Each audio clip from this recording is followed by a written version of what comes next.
Para quem não nos conhece, o meu nome é Marcos Ribeiro, eu trabalho portanto, na área do imobiliário desde 2011. Iniciei o processo através da consultoria no desenvolvimento de sistemas CRM, mas depois apaixonei-me por esta questão do marketing e da comunicação e desde então tenho desenvolvido, tenho apoiado empresas neste setor para desenvolverem os seus negócios e para se distinguirem no mercado imobiliário.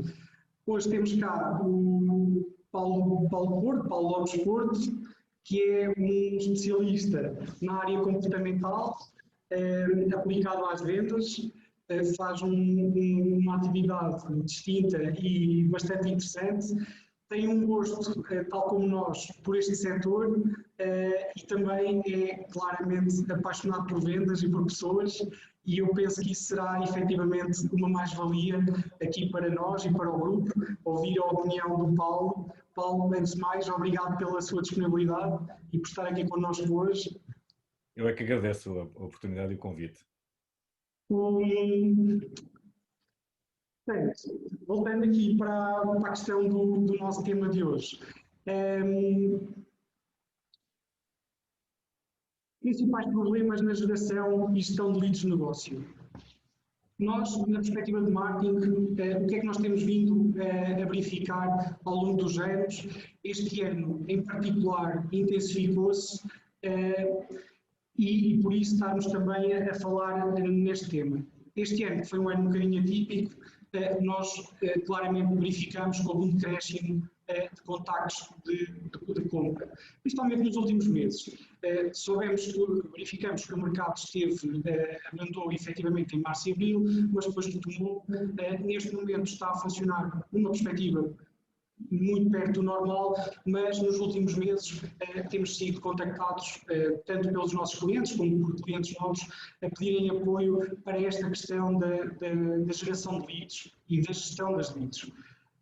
O que é que nós verificamos? É que, efetivamente, houve um decréscimo. Nós acreditamos que este decréscimo, principalmente nos últimos 2 meses, mês e meio, está diretamente ligado à pandemia, o que faz com que as leads que nós conseguimos gerar tenham de ser trabalhadas de forma mais minuciosa. Neste momento também o que está a acontecer é que as leads são menores, os portais imobiliários estão a aumentar as suas tarifas e as agências, como os negócios também são mais reduzidos, então têm algumas limitações e alguns constrangimentos na perspectiva do investimento. O que as tem direcionado um bocadinho para a componente digital. E o desafio que normalmente nos colocam é um desafio de geração de leads para a aquisição, para a comercialização de produto específico e de produto aberto. Nós, numa perspectiva de marketing e comunicação, conseguimos gerar as leads, entregamos as leads, portanto, aos nossos clientes, mas depois notamos que, estatisticamente, as taxas de conversão são um bocadinho inferiores àquilo que deveria ser. Mas nós perdemos o controle completo do que se passa dentro da agência. E quando confrontamos os consultores, temos algumas perguntas, algumas respostas que não nos permitem aferir, portanto, o porquê da baixa taxa de conversão. E eu aqui pedi ao Paulo a sua opinião relativamente a esta questão. Paulo, quando as leads chegam a uma agência, o que é que normalmente acontece? Pois, acontecem uma série de coisas diferentes, mas nem sempre acontece tudo aquilo que devia acontecer. Eu, antes de mais, acho que é muito pertinente esta conversa e esta preocupação que deu origem a esta conversa, porque quando os mercados estão animados, quando os mercados estão quentes, é relativamente fácil ter resultados e isso acaba por levar as pessoas em todos os setores. Aqui não há nenhuma crítica implícita a este setor em específico, até porque eu trabalho com uma série deles.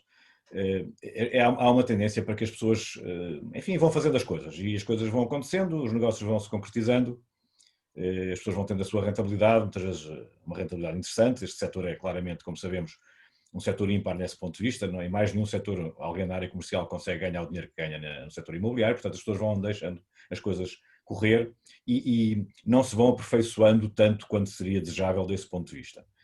É normal, as pessoas estão confortáveis, digamos, e muitas vezes estes momentos de maior mudança são momentos de grande oportunidade para que as pessoas parem para pensar em que é que podem evoluir. E na realidade, o marketing pode apresentar-lhes oportunidades, mas depois elas têm que saber aproveitar essas oportunidades. Neste momento passamos por uma situação muito especial do ponto de vista da suposta mudança de comportamentos de compra.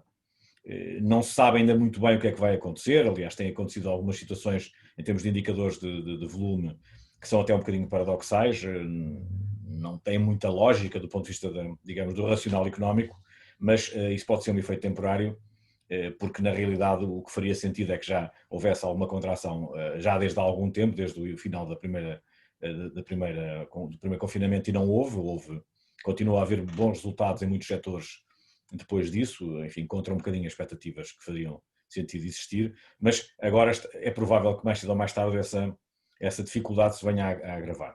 E a grande questão que temos que começar por pensar, e muitas vezes nesta nossa correria do dia-a-dia nós não temos hábito de parar para pensar, e acho que estas conversas são muito interessantes com esse objetivo, é o que é que está a acontecer, o que é que vai acontecer, o que é que as pessoas vão passar a fazer, o que é que elas vão passar a comprar, ou a trocar, porque a troca na área imobiliária é um negócio ideal porque fazemos dois negócios num, não é? Fazemos um duplo negócio, além de podermos fazer também um pleno, e portanto, ou dois plenos, e portanto, nós temos é que pensar o que é que achamos que vai acontecer daqui para a frente. O que é que está a mudar, e sabemos algumas coisas, não sabemos tudo, nem de perto nem de longe, mas sabemos que as pessoas passam mais tempo em casa, tendencialmente. Sabemos que as pessoas com isso têm mais necessidade de ter espaços confortáveis onde possam, digamos, compatibilizar a sua vida familiar com a vida de trabalho. Sabemos que as pessoas estão a alterar hábitos de consumo, estão a gastar muito menos em alguns segmentos onde gastavam mais, na roupa, no calçado. Em alguns casos também estão a gastar bastante menos na restauração de casa. E por isso, e nós também sabemos, e eu particularmente estou, enfim, bastante à vontade nesse tema porque acompanho algumas empresas da área de distribuição alimentar, a venda nos supermercados tem vindo a estar consistente, em alguns casos, em alguns meses está mesmo bastante acima do que é normal, porque as pessoas desviaram consumos do canal Horeca, da restauração, para os supermercados. E por isso, cada vez está mais tempo em casa, cada vez tem que ter, a pessoa tem a ambição de ter melhores condições, até porque quando as casas não são propriamente não estão pensadas para este tipo de nova vida, depois começa a haver uma insatisfação, e é a insatisfação que nós sabemos que leva à compra, à decisão de compra. Neste momento há pessoas que estão claramente insatisfeitas e por isso o que é fundamental saber? Quando nós temos um lead, e agora respondendo objetivamente àquilo que o Marcos questionou, eu acho que em qualquer circunstância o que é fundamental é nós termos a consciência plena de que temos que conhecer bem a pessoa que está do outro lado. A venda, hoje em dia, desde há muito tempo, aliás, eu costumo dizer que nós não vendemos. Nós criamos condições para que o cliente nos queira comprar. Porque hoje em dia as pessoas já não têm paciência. Nós todos adoramos comprar, mas todos nós detestamos que nos vendam. E por isso nós temos que criar condições para que a pessoa, primeiro, goste de estar a falar connosco, goste de interagir connosco, e nós consigamos fazer a diferença logo nessa primeira interação que vai acontecer. Portanto, isso é absolutamente essencial. E muitas vezes não acontece. E não acontece porquê? Porque fruto de todos nós temos os nossos automatismos fomos criando ao longo da nossa vida, e os nossos automatismos que estão muito enraizados nos nossos comportamentos não são automatismos dessa ordem. Por exemplo, eu continuo a ver, e muitas vezes faço cliente mistério, por exemplo, já fiz neste setor várias vezes, e o que vejo quando me faço passar por potencial vendedor, portanto com o cliente vendedor ou cliente comprador, eu vejo que não há um conjunto de preocupações que fazem com que, no final daquela interação, o comercial, o consultor que atendeu, possa dizer: epá, eu acho que encantei a pessoa, eu acho que cativei a pessoa, eu acho que esta pessoa vai continuar a querer falar comigo e não vai de imediato ligar para outra imobiliária porque não gostou da forma como foi tratada, como eu interagi com ela.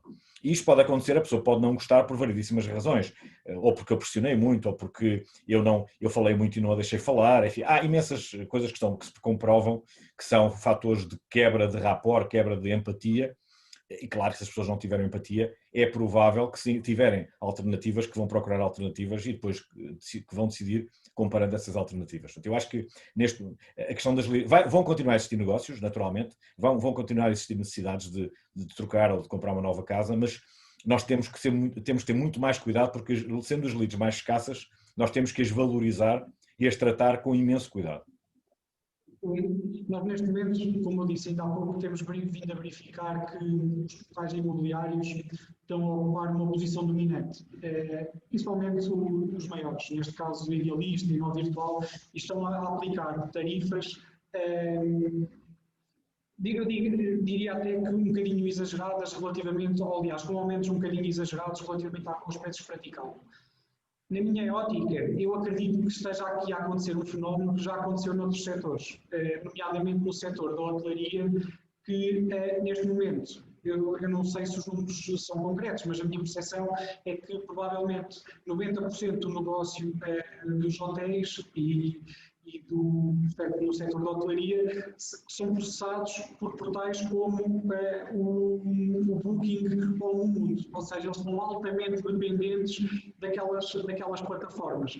Eu acredito que, neste momento, estejamos a caminhar num sentido parecido. E é altamente provável que se as agências imobiliárias ou se as marcas neste setor não tomarem medidas, caiam nesta dependência. Aliás, o desafio que nos têm lançado constantemente é de gerarmos leads fora dos portais, precisamente para não terem que fazer um investimento sistemático nos portais e estarem dependentes, portanto, daquelas plataformas. Mas lá está, voltando à questão das leads, e muito bem, como o Paulo estava a dizer ainda há pouco, são escassas, o que é que pode ser feito para, dentro das empresas, estas leads serem captadas, ou aliás, serem geridas, eu diria até que na primeira fase do funil, de uma forma mais ativa. Este encantamento que o Paulo estava a falar ainda há pouco, o que é que está a falhar aos consultores para conseguirem fazer este encantamento? Isso é transversal a todas as áreas comerciais.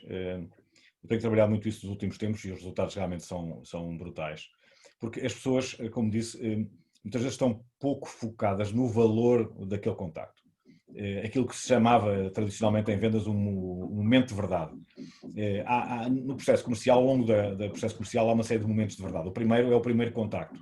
Aliás, há uma frase muito antiga que diz que não há uma segunda oportunidade para causar uma boa primeira impressão. É um trocadilho, mas que faz todo o sentido. E muitas das pessoas não estão completamente focadas nisso, não olham para aquela oportunidade como sendo a oportunidade que pode fazer o negócio do mês ou o negócio do ano. Nós não sabemos o que é que está do lado de lá, nós não sabemos quem é que nos está a ligar, nós não sabemos o que é que aquela pessoa pretende, qual é a intenção dela.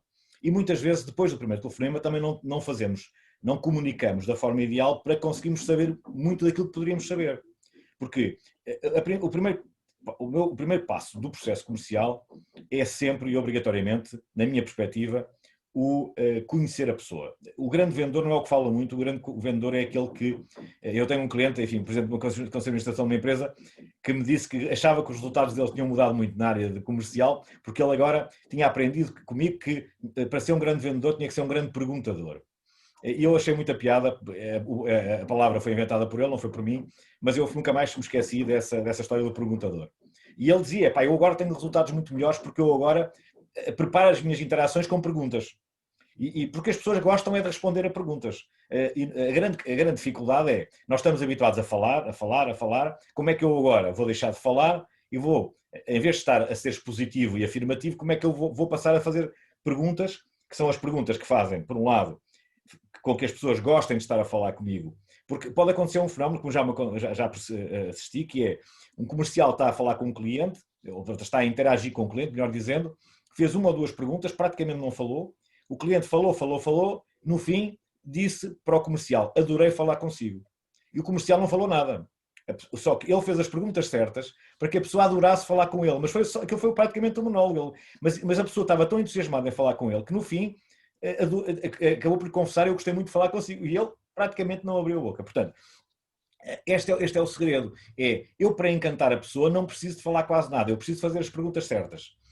Claro que nós também aprendemos, enfim, com as metodologias certas, que há vários tipos de pessoas, há vários padrões comportamentais. Isso é uma coisa que também eu costumo treinar as pessoas a analisar, porque a forma como interagimos com pessoas com um determinado padrão não é a mesma como devemos interagir com pessoas com outro padrão. Mas esses sinais dos padrões, primeiro os sinais mais evidentes, nós conseguimos tê-los ao fim de 30 segundos da conversa telefónica. Por isso, nós a partir do momento em que estamos treinados a interpretar sinais, porque conhecemos estas metodologias, orientamos a conversa de uma forma muito mais eficaz. E depois temos que estar... Primeiro, eu acho que a preparação é tudo. E nós, tradicionalmente, na área comercial em Portugal, não temos muito hábito de preparar as coisas. Uma grande reunião comercial é uma reunião que vai extremamente bem preparada. Eu costumo dizer que o grande comercial é um bocadinho como o grande jogador de xadrez, em que ele, quando tem que jogar a primeira peça, ele sabe que o adversário vai jogar a peça dele para um determinado sítio, que ele depois vai jogar a dele, e depois o outro vai jogar a dele, e ele se calhar faz como o grande campeão de xadrez, em 3 ou 4 jogadas faz checkmate. E ele tem que imaginar o que é que a outra pessoa lhe vai dizer durante a interação. E por isso, ele tem que preparar as perguntas que vão ter as respostas que ele quer, das coisas que ele precisa de saber, porque ele está a conseguir um duplo efeito, que é pôr a pessoa a falar vai fazer com que ela goste dele, e pôr a pessoa a falar vai-lhe dar a informação que ele precisa de saber para construir a pergunta seguinte. E com isto, tudo muda. E no fundo, a metodologia é essencialmente baseada nisto, aquela que eu acho que as pessoas devem usar. Dificuldade. As pessoas não estão habituadas a fazer isto. E não estando habituadas, o grande esforço não é perceber a metodologia, porque essa ensina-se com facilidade. O grande esforço é depois mudar hábitos. Mas também há formas de os mudar com persistência, com treino, com persistência, essencialmente. E isso também nos cursos de, digamos, de mudanças comportamentais. O Marcos há bocadinho disse que eu trabalhava a parte comportamental aplicada às vendas. É precisamente isso. As vendas decorrem de um bom comportamento. Se eu estudar as técnicas de vendas tradicionais, o que é que vai acontecer? Eu vou trabalhá-las, enfim, elas valem o que valem, mas primeiro, se trabalhar as técnicas de vendas tradicionais, eu não vou ter em consideração que há pessoas diferentes que podem ter perfis diferentes e eu tenho que lidar com elas de formas diferentes. Eu não posso lidar com todas as pessoas da mesma maneira. Eu ouvia muito, antes de começar a estudar estes temas, há uns anos atrás, ouvia muitos comerciais dizendo assim, eu já fiz uma série de cursos de vendas, acho que faço aquilo de acordo com o que me mandam fazer, só que não percebo, fiz ontem 5 reuniões, fiz sempre tudo muito bem na minha perspectiva e uma correu bem e 4 correram mal. E eu acho que fiz sempre tudo bem, claro. Só que o problema é que ele estava a fazer bem no âmbito ou de acordo com um determinado perfil comportamental do interlocutor. Ele não estava a fazer bem para os outros 4 perfis, ou os outros 3 perfis, aliás, que provavelmente lhe surgiram ao longo do dia. Porque ele estava a conduzir a sua interação comercial às cegas. Não estava a ter em consideração a pessoa que está do outro lado. E isso é o que acontece com a maior parte dos vendedores da área comercial em geral, não só no imobiliário, que não estão preparados com estas metodologias comportamentais, que vêm da área da PNL, essencialmente, e que permitem ter este tipo de capacidade de observação.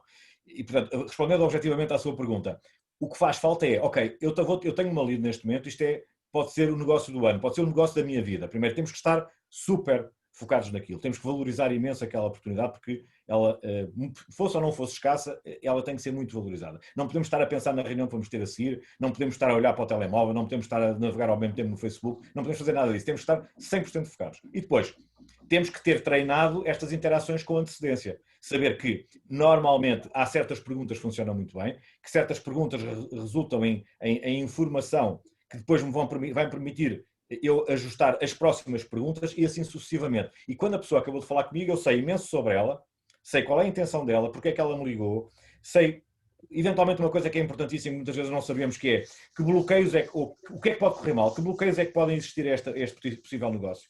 Porque muitas vezes eu já vi coisas muito engraçadas, por exemplo, estamos a lidar com um casal, o comercial está só a falar com o marido, mas se alguém que saiba detectar, digamos, comportamentos, percebe que quem vai decidir é a mulher. Mas ele teve todo o tempo a olhar para o marido. E isso não vai ser bom, porque na realidade o decisor é ela.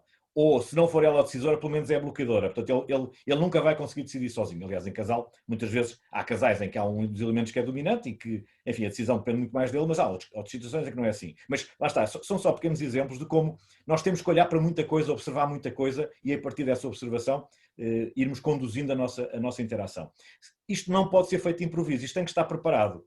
Não há ninguém que consiga fazer isto bem em cima do acontecimento. Isto tem que estar tudo muito treinado e muito preparado. Porque se nós treinarmos, ontem estávamos a conversar e eu dizia-lhe, eu acho incrível aquela questão de que os jogadores de futebol que marcam livres longíssimo da baliza e aquilo entra milimetricamente no sítio certo. Aquilo foi treinado centenas de vezes. Aquilo só correu bem porque eles já fizeram aquilo centenas de vezes. Os grandes comerciais, nós vemos coisas a correr muitíssimo bem, mas nunca é por improviso. O improviso nunca permite ter as coisas a correr bem. É muito raro. É preciso preparação. Aliás, há uma frase que eu gosto muito que é o falhar em preparar é preparar a falhar. Nós não temos, os latinos detestam isso. O latino tem gozo, dar uns golpes de cintura, epá, eu dei a volta ao tipo, eu consegui convencê-lo, e isso é que dá gozo, mas isso, é preferível termos menos gozo na interação e sermos mais eficazes e levarmos mais dinheiro para casa no final do mês. E por isso é que tudo isto é extremamente relevante. Mas essa questão é uma questão pertinente. E aqui fugindo mais à minha área do digital e entrando aqui mais na parte operacional, nós temos acesso aos modelos de formação de várias marcas e aos programas de formação de várias marcas. E o que nós verificamos é que, e numa perspectiva externa, portanto, o que nós vemos é que as formações são formações flash, tirando uma ou outra marca que efetivamente dão a formação de forma contínua, a maior parte são formações flash, acabam por introduzir um profissional, na minha opinião, muitas vezes mal preparado no mercado, e depois o profissional acaba por não ter resultados a curto prazo, e quando digo curto prazo estamos ali a falar de 4, 5 meses, e acaba por se afastar. E isto gera uma alta rotatividade no setor. Esta falta de preparação podia ser trabalhada dessa forma que o Paulo estava a referir? Sim. Eu nos clientes de mistério que fiz na área imobiliária, isso tornou-se absolutamente claro. Portanto, há imobiliárias em que as pessoas não têm qualquer tipo de orientação, portanto aquilo é tudo completamente ad hoc, no sentido em que cada uma faz à sua maneira, e quando nós fazemos clientes de mistérios telefonamos no mesmo dia, muitas vezes, ou em 2 ou 3 dias seguidos para todos os consultores, portanto conseguimos perceber o padrão de como é que as pessoas funcionam, e há sítios onde há padrão, há sítios onde não há padrão nenhum, e não havendo padrão, muitas vezes não há nenhum tipo de disciplina sequer, não há nenhum tipo de metodologia associada àquela marca. E em algumas marcas, depois ao contrário, que é o consultor foi fazer a formação, disseram-lhe que ele tinha que cumprir determinadas regras e ele segue cegamente aquelas regras, mesmo que aquelas regras não sejam minimamente aplicáveis àquele contexto. Eu lembro de um cliente mistério que fiz há uns tempos, numa imobiliária, enfim, das maiores, em que aconteceu precisamente isso. Eu criei um contexto, disse, olha, eu sou casado, os meus filhos já estão fora de casa, eu tenho uma casa muito grande e estava a pensar em comprar uma casa mais pequena. Pronto, este era o contexto.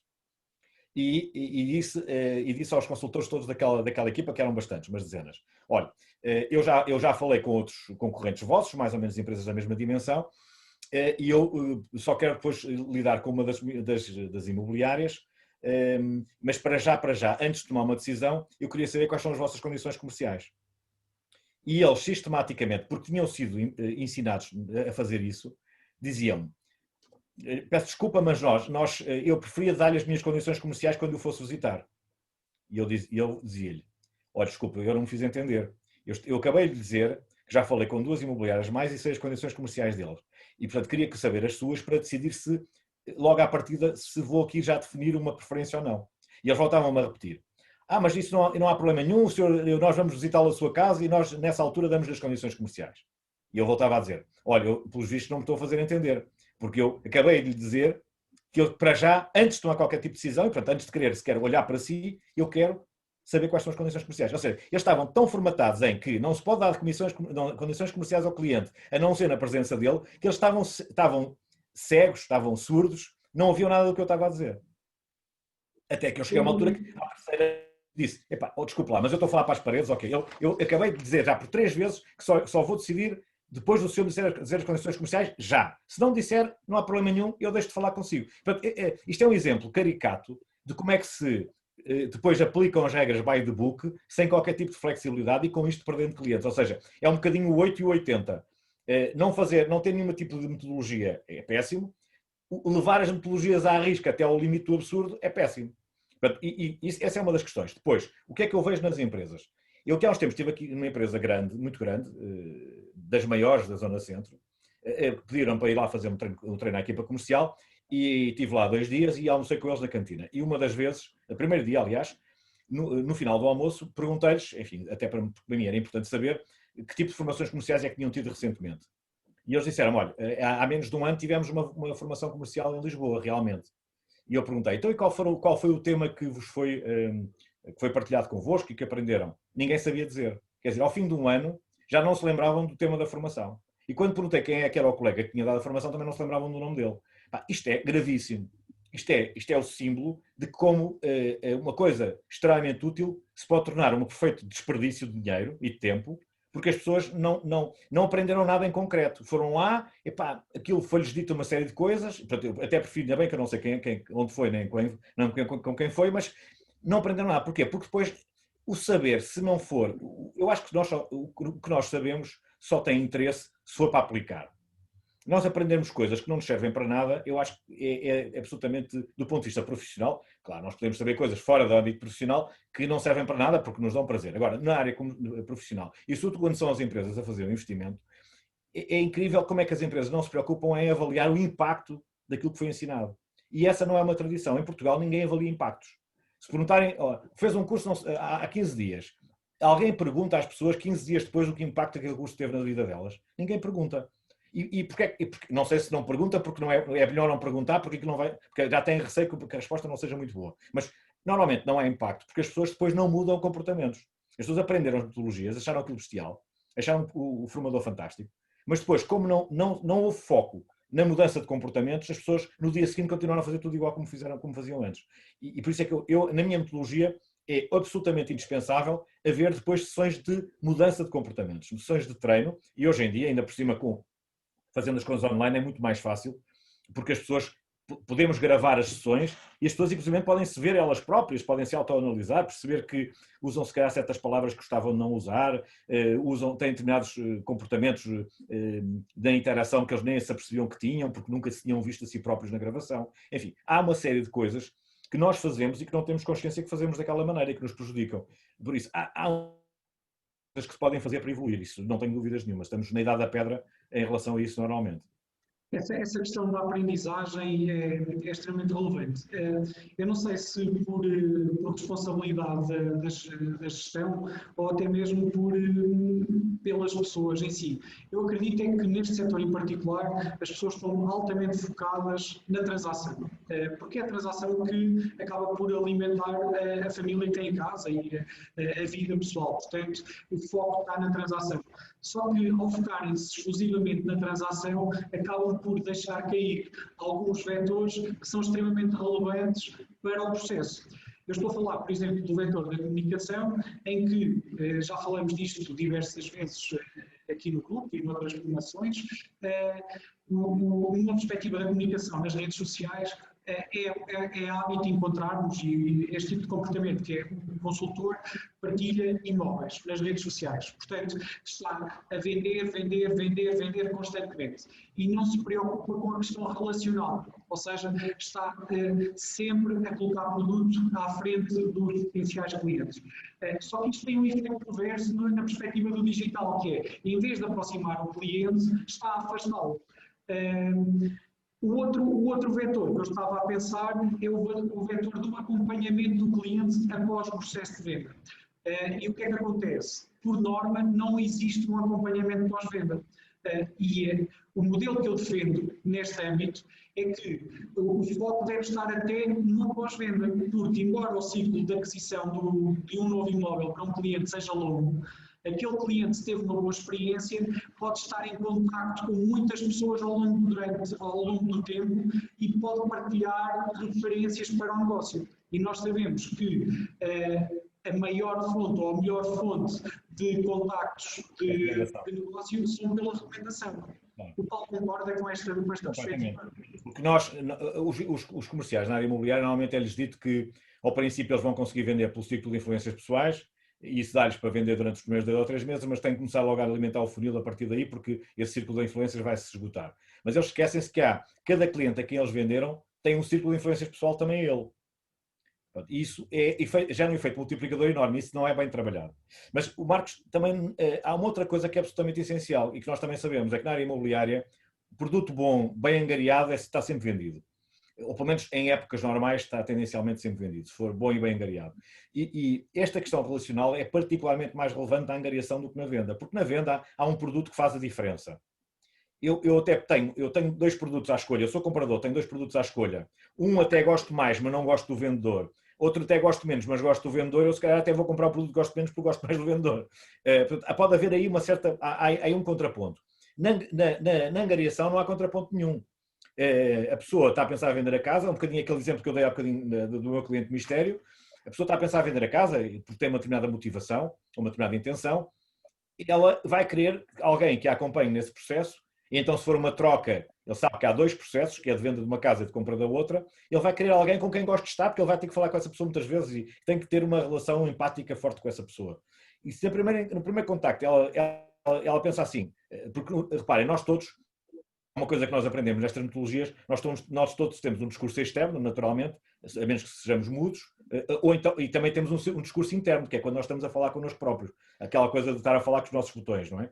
E depois do telefonema, a pessoa pensar com os seus botões, epá, eu não quero de todo vir a entregar a minha casa neste negócio a este sujeito, porque eu não gostei nada de falar com ele.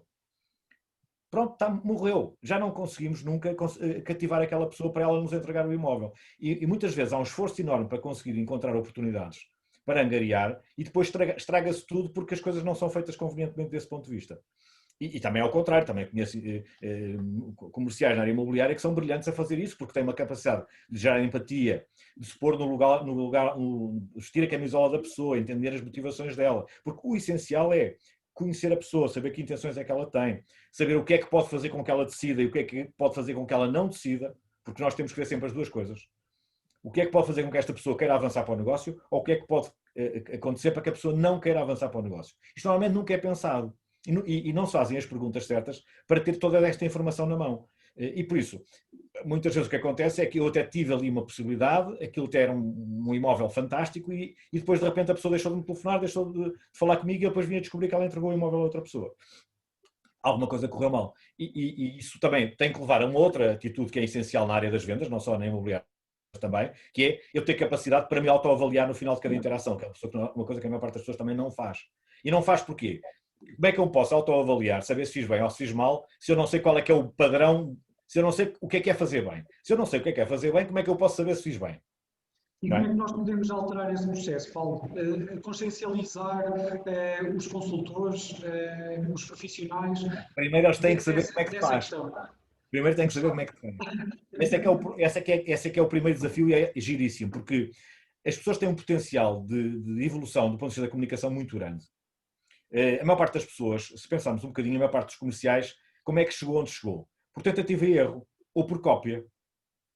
Ok, houve algumas formações, mas se aquelas formações não tiver ficado cá nada, na realidade elas não foram muito importantes. O que foi importante foi tentativa e erro e cópia. E pá, eu fui tentando até que houve uma altura em que eu acho que funciona melhor assim e comecei a fazer assim.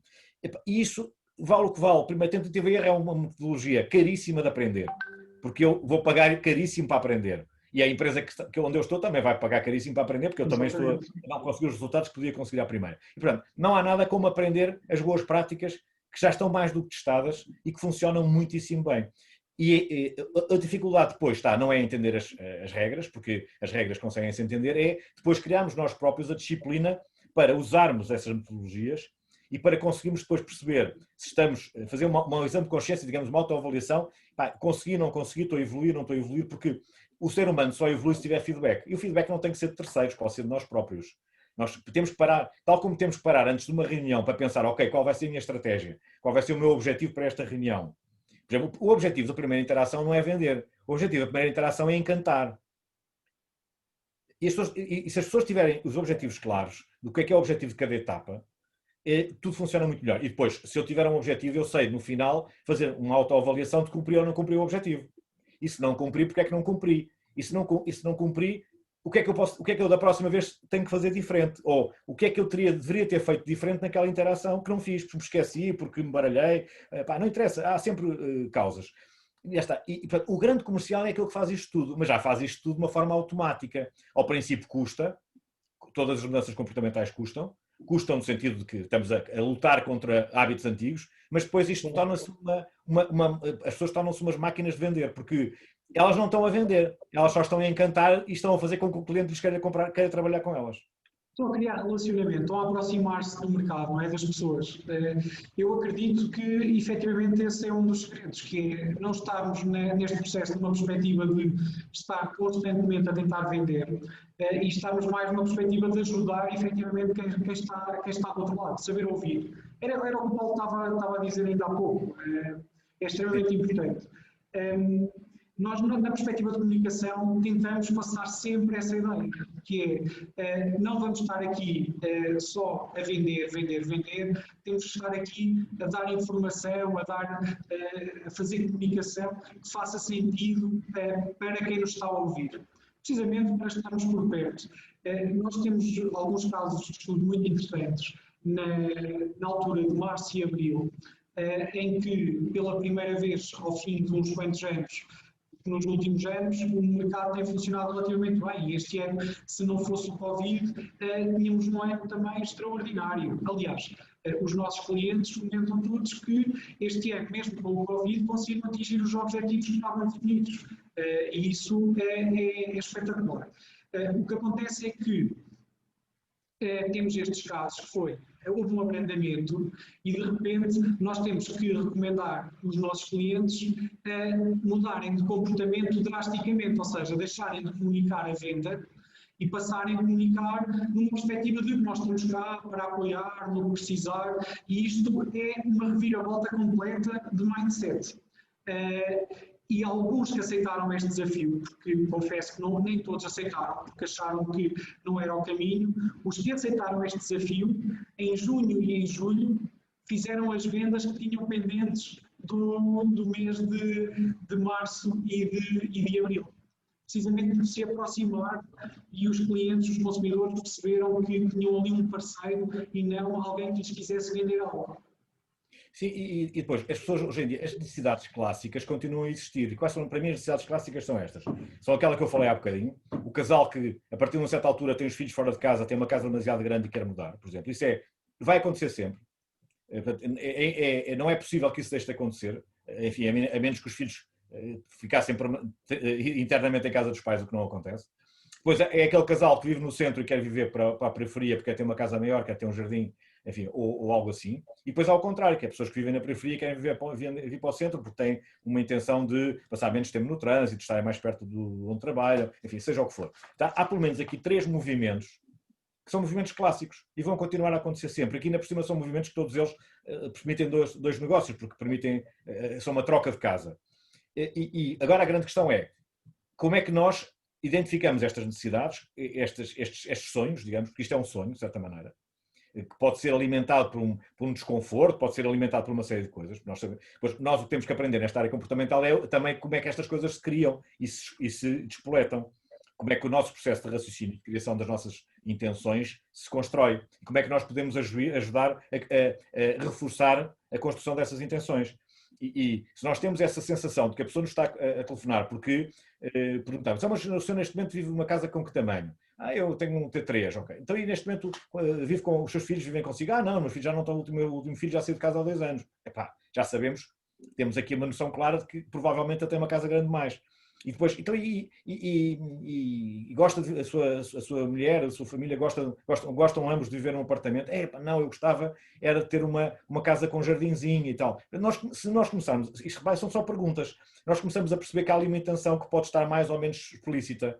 E a partir daí nós podemos mostrar à pessoa que compreendemos a necessidade dela e que somos capazes de a acompanhar durante esse processo de pesquisa de alternativas, etc, etc. E eu acho que as vendas têm que ser obrigatoriamente feitas assim. E no futuro vai ser cada vez mais assim. O Paulo deu aí 3 exemplos bastante interessantes e que nós usamos até com alguma frequência na perspectiva da comunicação. Quando nós dizemos que comunicamos a angariação de leads através de produto aberto ou produto específico, estamos precisamente a falar nisso, que é não estar a vender uma moradia T3 ou uma moradia T4, mas estarmos a vender a ideia de espaço. E em vez de comunicarmos um produto, comunicamos a ideia de que dispomos no nosso portfólio produtos para esta motivação, para tentar conseguir as leads direcionadas para o tipo de produto e não termos as leads para um produto específico que normalmente é sempre mais complicado de se gerar. Mas o que nós identificamos, mais uma vez, e repetindo aquilo que disse ainda há pouco, é que na perspectiva da comunicação, os consultores não param um bocadinho para pensar estrategicamente como é que vão colocar o produto no mercado. Em vez de estarem focados, muitas vezes, no benefício que aquele produto que tem em carteira e que tem um potencial tremendo acarreta para quem o vai comprar, estão focados na vertente de vender e vender só por são 4 quartos, ou se tem... transação. Sim. E na característica técnica do produto, eles estão a vender porque tem 3 quartos ou tem 4 quartos, isso não é isso. Exatamente, e não o benefício, na necessidade que encontram para o cliente que lhes vai comprar o produto, ou na necessidade, efetivamente, de quem está a vender ou quem está a comprar também. Essa questão é uma questão mesmo muito, muito relevante. Paulo, nós não podemos alongar esta conversa muito, porque senão íamos estar aqui a tarde toda nisto, não é? Mas se houvesse aqui um comportamento específico do Paulo que faça, aliás, que encontre por padrão, que se tivesse que eleger um comportamento específico nas interações que costuma fazer, qual é que era aquele assim mais gritante que volta e meia encontra? Ou que já encontrou? Positivo ou negativo? Eu diria que negativo, porque nós temos aqui uma perspectiva de identificar pontos negativos. Pontos que as pessoas estarem... As pessoas têm que melhorar muito a sua capacidade de observação. Nós vivemos num mundo em que estamos bombardeados por estímulos de todo o tipo e as pessoas deixaram de estar atentas àquilo que estão a fazer. E como não estão atentas, não estão a observar. E pior, quando nós estamos a falar, não estamos a conseguir observar tão bem do que quando estamos a ouvir. E por isso, para observarmos todos os sinais que a outra pessoa nos está a dar, e as pessoas dão-nos imensos sinais.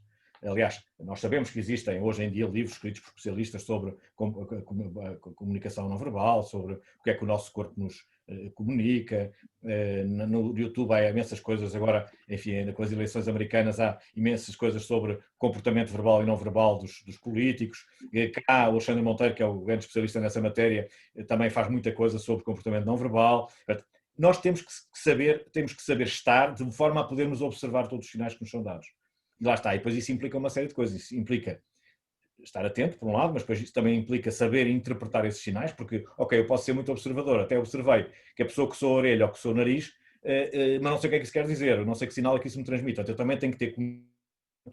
E depois, a seguir, tenho que ter a consciência de que, para observar bem, tenho que falar o menos possível e ao falar, devo construir lá está, as questões, as perguntas, vão outra pessoa responder e ela, ao responder, também vai dar-nos sinais. Porque se a pessoa responde a uma pergunta a olhar para o chão, provavelmente não é a mesma coisa do que estar a responder a uma pergunta a olhar-nos nos olhos ou a vaguear. Portanto, isso tudo poderá ter um significado diferente. Ela, se estiver a olhar para o chão, provavelmente ela não está muito comprometida com o que nos está a dizer, ou não o que nos está a dizer não nos soa muito verdadeiro. Portanto, tudo isto é extremamente importante.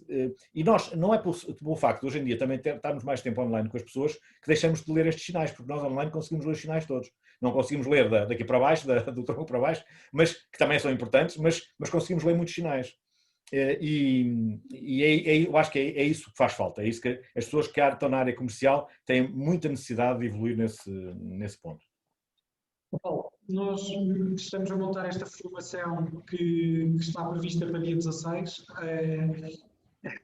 O objetivo é precisamente este, ou seja, nós queremos passar a informação a todos de como como é que podem melhorar e fazer a captura de leads através do digital.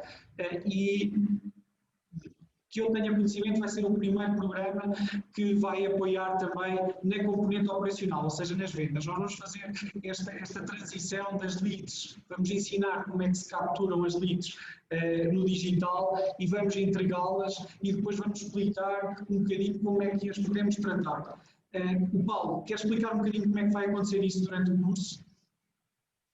No fundo, de acordo com aquilo que eu já acabei de explicar, nós temos de ter aqui uma fase de transmissão de conhecimento e de técnicas que as pessoas entendam facilmente, que possam começar logo a aplicar no seu dia-a-dia, a testar, no fundo a evoluir. Eu detesto a palavra formação, acho que nós temos que usar a palavra transformação. porque formação é aquilo que não interessa, formação é aquilo que falámos há pouco, é ir para uma sala, ouvir umas coisas, ou para uma plataforma online, ouvir umas coisas, aquilo até foi giro, mas aquilo não mudou nada. Eu acho que nós temos que apostar em metodologias e em conteúdos transformadores, que eu acho que é o que as pessoas pretendem. As pessoas querem mudar para melhor, sabem perfeitamente que se não mudarem comportamentos não vão mudar resultados. Os comportamentos, se continuarem a ter os mesmos comportamentos, vão ter, na melhor das hipóteses, os mesmos resultados. Provavelmente vão ter piores, se o mercado estiver mais frio, vão ter piores resultados. Então como é que nós podemos contrariar isso? Mudando os comportamentos. As pessoas, eu acho que todas as pessoas com quem tenho falado, toda a gente diz eu quero. Então, o que é que nós temos que fazer? No fundo, partilhar com elas conhecimentos, técnicas, pequenas ferramentas que elas podem começar a usar.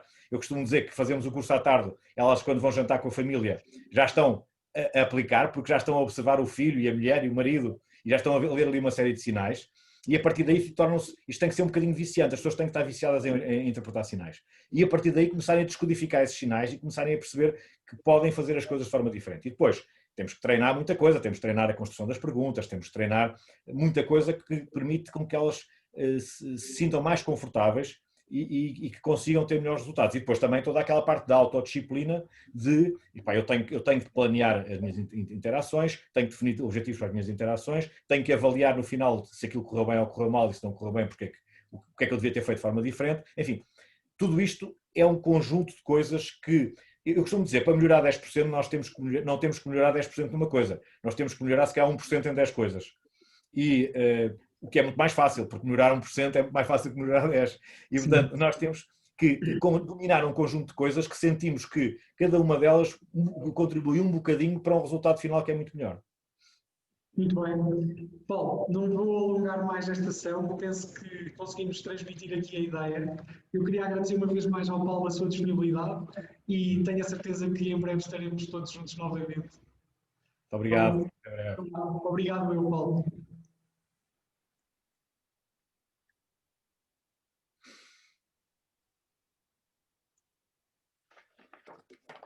Ok, Paulo. Tá? Está cumprido o objetivo? Penso que sim.